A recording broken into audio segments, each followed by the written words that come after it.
Hello tout le monde, je suis pour une nouvelle vidéo qui va être assez courte puisque j'ai en fait très peu lu, c'est les vacances, enfin la fin des vacances, et j'ai passé ma semaine à réviser, travailler et pas beaucoup lire en fait. Donc ça va être très court, surtout des mangas et des trucs rapides, vous allez voir. Mais bon, là, pas un peu de teasing, on va voir tout de suite. Donc en premier temps, ce que j'ai vu en tout premier, il s'agit d'un livre de celui Nathan, que j'ai reçu sur Express. Donc Star Wars, les scènes cultes. Je ne pense pas en faire une chronique puisque c'est très court en fait, c'est assez particulier comme livre. Comme ceci en fait, où il y a plein d'images avec tout le texte en haut.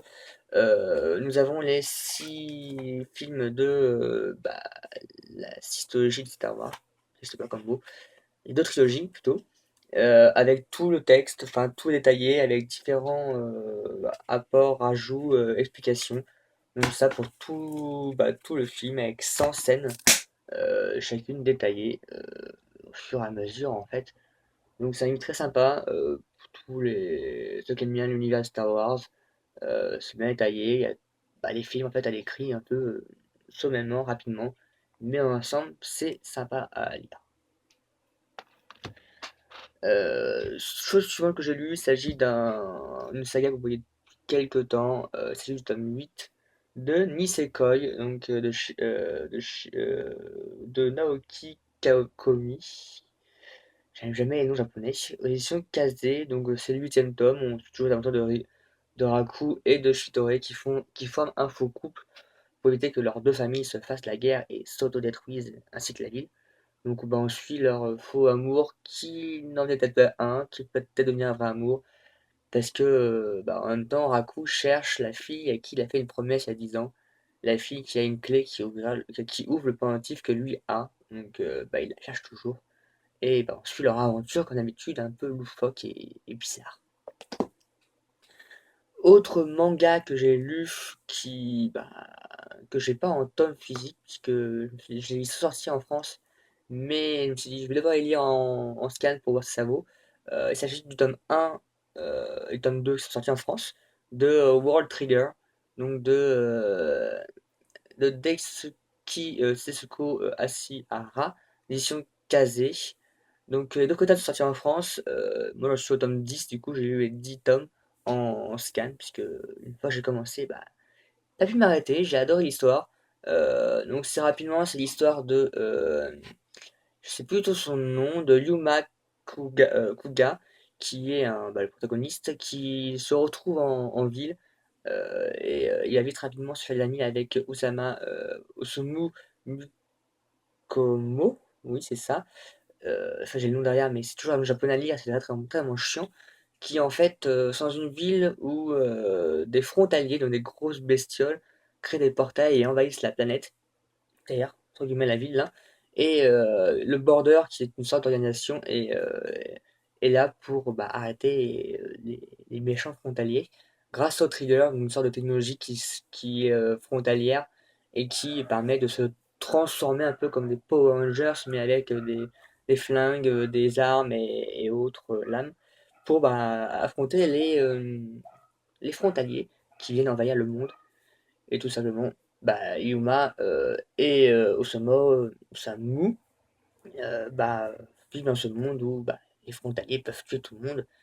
Et bien sûr, je vous laisse deviner que les deux sont plus ou moins des borders. Donc on va suivre leur aventure contre la chasse des frontaliers, tout simplement. Donc deux premiers tomes que je vais acheter du coup, puisque comme j'ai adoré la saga, je vais me l'acheter maintenant qu'il n'y a que deux tomes en fait, enfin deux tomes sortis actuellement. Comme ça, au moins je serai à jour dans cette sortie. Et sinon, quand il y a trop de tomes, acheter un manga, c'est très chiant. Surtout quand il y a 40 tomes à 7 euros. C'est très lourd. Bon. Sinon, troisième saga de manga que j'ai commencé, que j'ai commencé à relire cette semaine, il s'agit du tome 1 et 2 de Shingeki no Kyojin.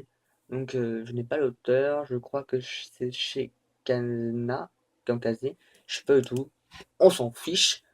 Le fait chez qui en fait c'est, je sais même pas qui c'est en fait.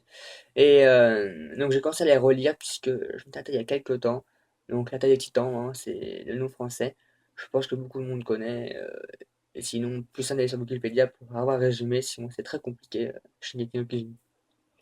Donc bon. Du coup, on va passer à ce que je lis encore actuellement.